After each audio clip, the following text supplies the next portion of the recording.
はいどうも皆さんこんにちは。スターディの方のゲントです。今回は高校数学全パターン化奇跡領域編の第4弾。ということで、今回のテーマは存在条件と同値性の融合です。前回までの復習は後ほどしますが、今回の動画を見るにあたって前提として見てほしい動画が、前回の奇跡領域編の存在条件編、これを押さえてほしいと。あともう一つが、つい昨日公開しました超特別講義、最強の同値性。こちらの動画を見ていただければ、その同値性について詳しく語っているので、そちらをぜひ見てほしいと思っております。で、その動画を見た上で今回の動画を見てもらえれば、奇跡領域の問題について解けない問題はまずなくなりますというわけですね。演習してもらって自分で解けるようにしていくっていう作業が必要になってくるんですけど、とにかく奇跡領域編で必要な考え方、これは全て学べるので、ぜひ最後までご視聴ください。ということで早速やっていきましょう。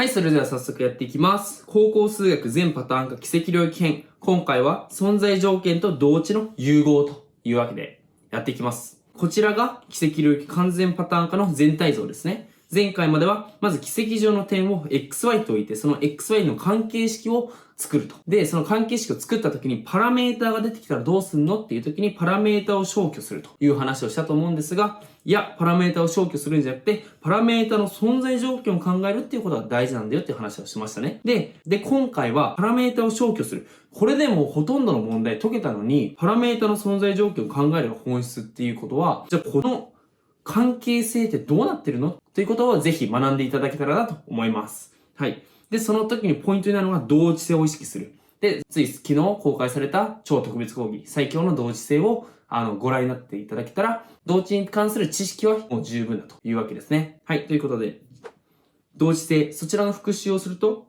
A から B というふうに変形していくとき、範囲は大きくなるんでしたね。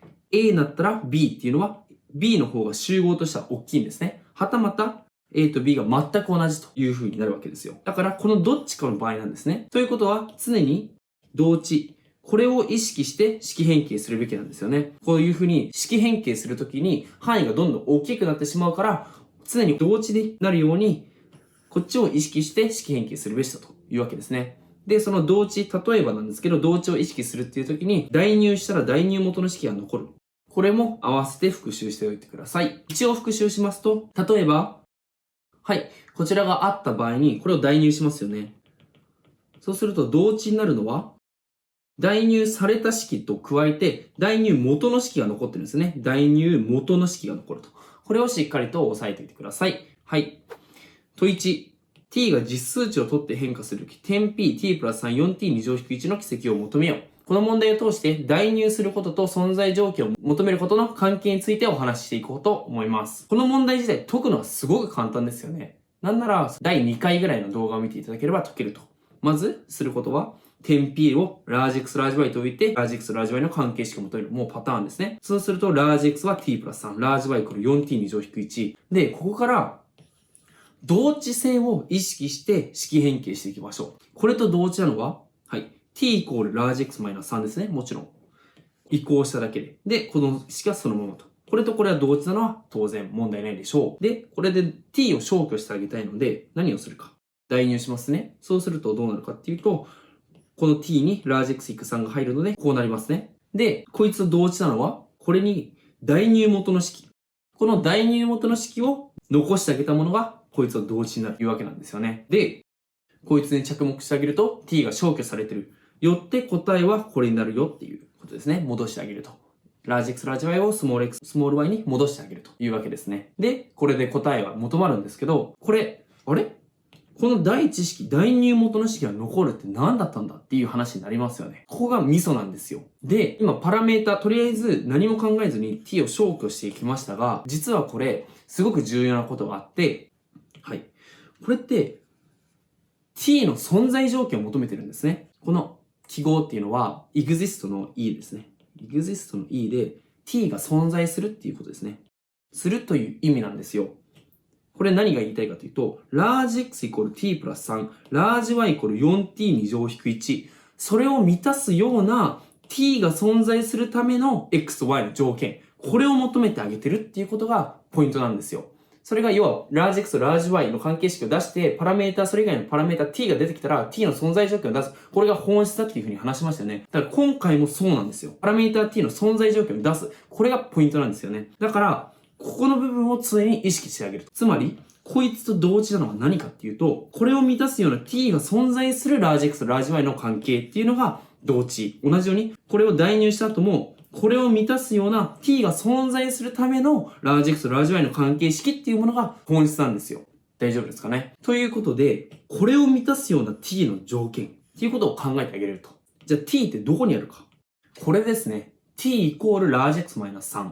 じゃあ t イコールラージ X-3 を満たす t ってありますかって聞いたときに、どういう場合ありますかね？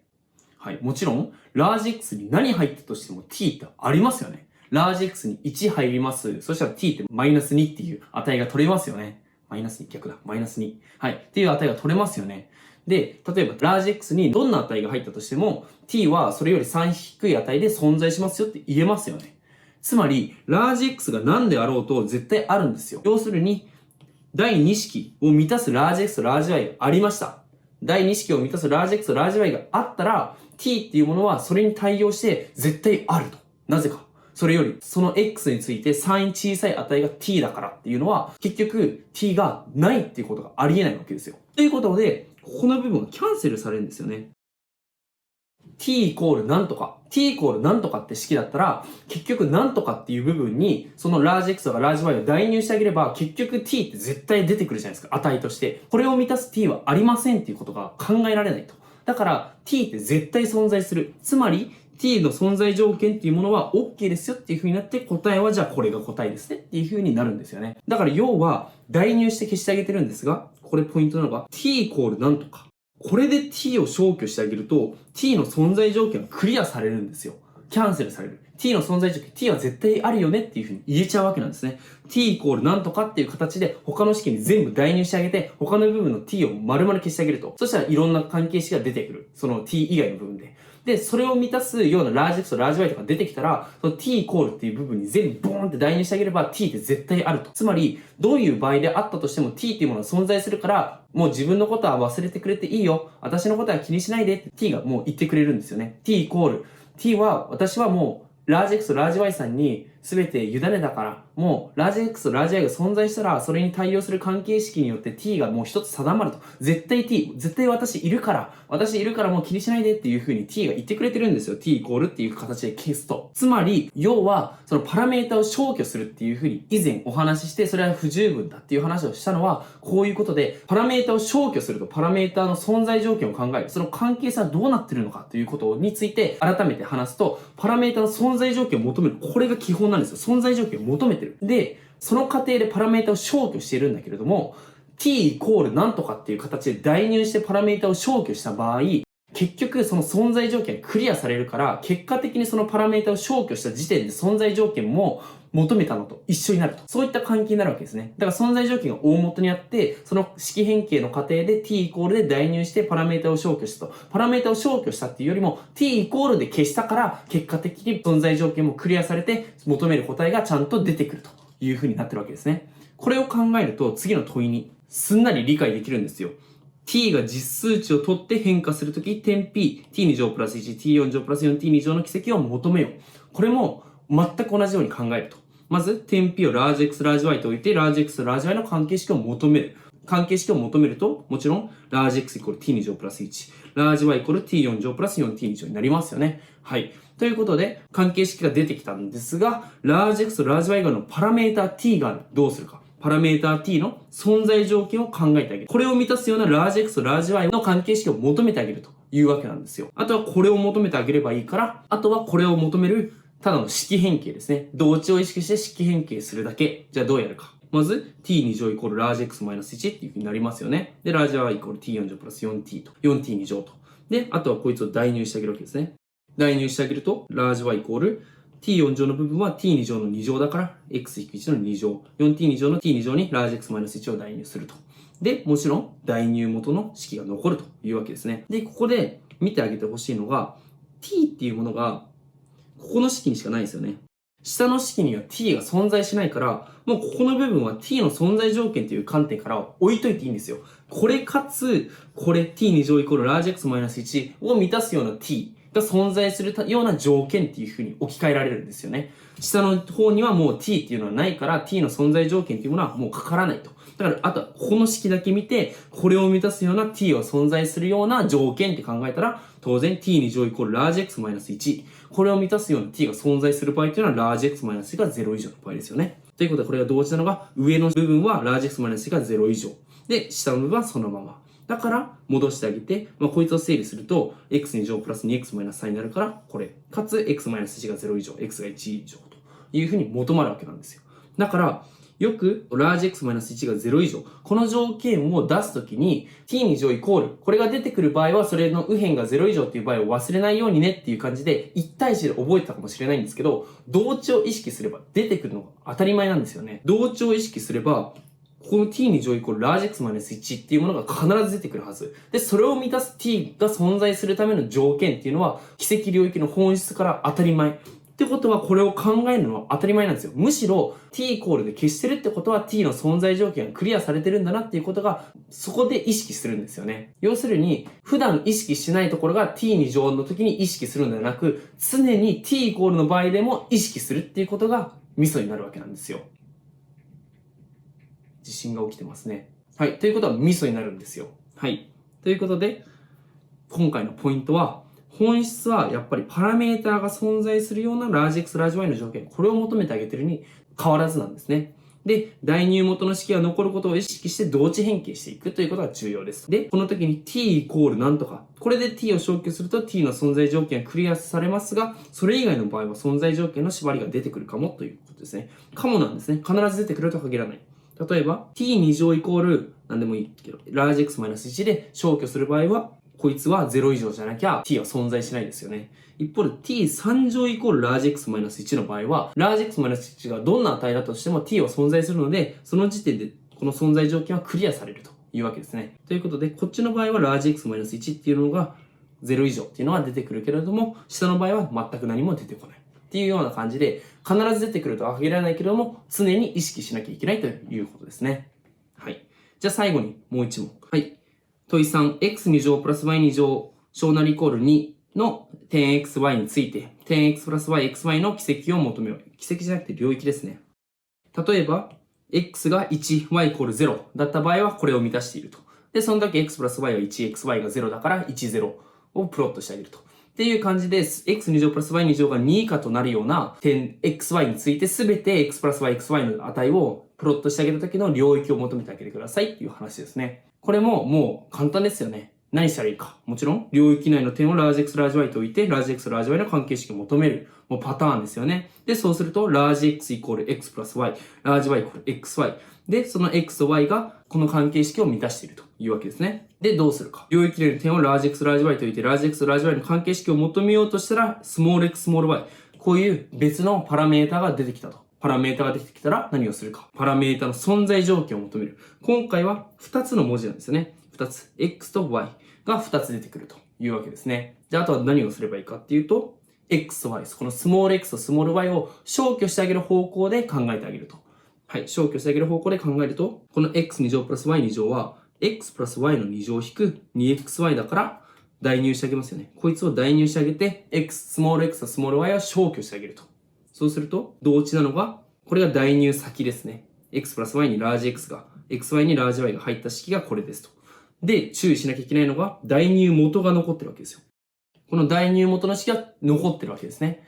で、一応、ここの部分を入れ替えたじゃないですか。x プラス y イコールラージ x っていう風に向きを入れ替えたと。これはどういうことかというと、今、こういう存在条件で求めてる。存在条件。これが存在しますかっていう風に考えてる方が変数として見てあげてるんですよね。で、一方で、このラージ X、ラージ Y っていうのは、以前言ったように、10入りますか ?21 入りますかっていう延長のラージ X、ラージ Y ありますか存在しますか領域に含まれてますかなので、ラージ X とラージ Y は定数だというわけですね。これは常に意識してほしいと。関係式を求めたいラージ X、ラージ Y を定数として考えてあげて、それ以外のパラメータの方が変数、それが存在するかっていうので、パラメータを求めてあげてる。パラメータを変数として見てあげてるということは常に意識してください。なので、このようにあえて変換させていただきましたと。で、話を戻すと、代入元の式がここに残っていて、代入先はこれだと。これを見てあげると、こいつっていうのは、スモール x とスモール y 関係ないんですよね。スモール x とスモール y 関係ないから、これはそのままで、この x と y の存在条件が上2つだけにかかってくるんですよ。この2つだけにかかってくる。で、この x プラス y イコールラージ x、xy イコールラージ y っていうのを、どういう風に見るかっていうと、t2 乗マイナスラージ xt プラスラージ y イコール0。これの2回が t イコール xy ですよっていう。この x と y は、こいつの2回ですよっていう風に見れるわけですよね。で、それを満たすような x と y が存在するような条件はって言われたら、これもちろん判別式。d が0以上。っていう風に、ここでこの存在条件を求めることができるんですよね。ここで消せると。ここで、その x と y、スモール x とスモール y が存在するようなラージ x、ラージ y の関係式に還元することができるわけ。で、下の式はそのままと。つまり、答えはそれぞれ整理して、ラージ x、ラージ y をスモール x、スモール y に戻してあげれば、こういった関係式になるわけですね。図示してあげると、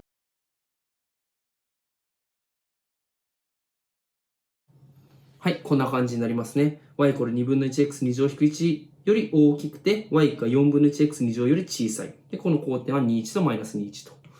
で、忘れないでほしいのが、境界を含む一言ですね。はい、ということで、まとめに入ります。奇跡領域の今回の完全パターン化全体像を復習すると、奇跡上の点を xy と置いて xy の関係式を作る。で、パラメータが出てきたら、パラメータの存在条件を考えると。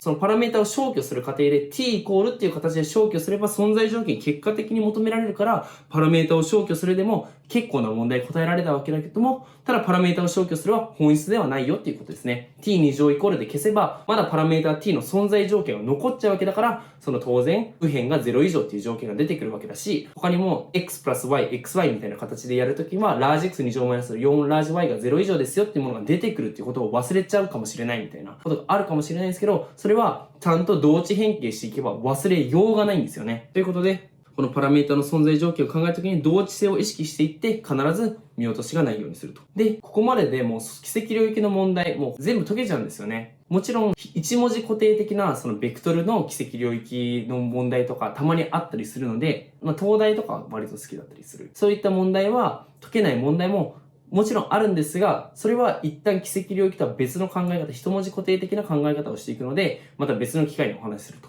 ただ、スタンダードな奇跡領域の問題は全て解けますね。もう間違いなく解ける。だから、あとはたくさん演習を積んでもらう。で、その演習を積むときに、奇跡領域と向き合うポイントっていうのがあって、この2ステップを意識する。関係式を作る。これと存在条件を考える。この2ステップを意識してほしいんですよ。問題を解きます。問題解けませんでした。答えを見ます。それはこういう回答がずらっと書いてありますよね。その時に、回答を見る時の目、どうやって見るか。それが、まずどうやってラージ X とラージ Y の関係式を作ってるのかな、そこをまず注目してあげると。で、その関係式がたくさんあった場合、こいつとこいつとこいつとこいつが関係式なんだっていうところをまず押さえてほしい。で、その上で、パラメータ出てきてんな。じゃあその後、2ステップ目。どうやってそのパラメータの存在条件を求めてるんだろうな。どうやって存在条件に帰着させて考えてるのか。で、もちろん問題集によっては存在条件ということは明記せずに、ただ式変形でパラメータを消去しているという場合もありますが、その場合でも常に、t イコールで代入してんな。だからこの時点でパラメータの存在条件はクリアされてるんだなっていうことを意識しながら、しっかり回答を見ていってあげるというわけですね。で、自分が解けなかった問題については、その関係式を作る方で解けなかったのか、関係式ができたけど、存在条件を考えるときに自分は止まってしまったのか、そのどっちだろうっていうことを常に意識する。それだけで奇跡領域の点数の伸び幅っていうのがぐんと変わりますね。結局、パターン化することのいいことっていうのは、演習を積んだときに回答を見るときの型っていうものもしっかりと学べるっていうことがすごくいいことだと思うので、ぜひその奇跡領域を勉強するときは実践してみてください。で、次回、その純増法的な見方、こちらを紹介しますと。純増法的な見方っていうのは、そのパラメータって存在しますかっていうふうに考えるときに、ちょっと計算がめんどくさくなってきそうだぞっていうふうな場合に、こういう純増法的な、その一文字固定的な見方、これをすることができるわけですね。それをすることで、計算が楽になる場合があると。だからその計算が楽になる場合を、計算の工夫の仕方っていうところを見てあげようと思います。で、次回お話ししようと思ってるのは、この純増法的な考え方だけではなくて、奇跡領域っていうものと最大最小、それの関係性についてお話ししようと思います。っていうのも、奇跡領域っていうのは、X と Y の関係式の範囲じゃないですか。幅じゃないですか。でも最大最小も結局は幅なんですよね。要は2次元で奇跡領域やってるものを1次元に落とし込んでる。だから最大最小っていうのは奇跡領域の簡単版なんですよ。簡単版。これどういうことかというと、奇跡領域の考え方をそのまま最大最小に、最大とか最小を求める問題に流用できる。そのままそれが平行移動できる。むしろそれを簡単にしただけっていうことをお話ししようと思っております。ということで、今回の動画はこんな感じで、また次回の動画でお会いしましょう。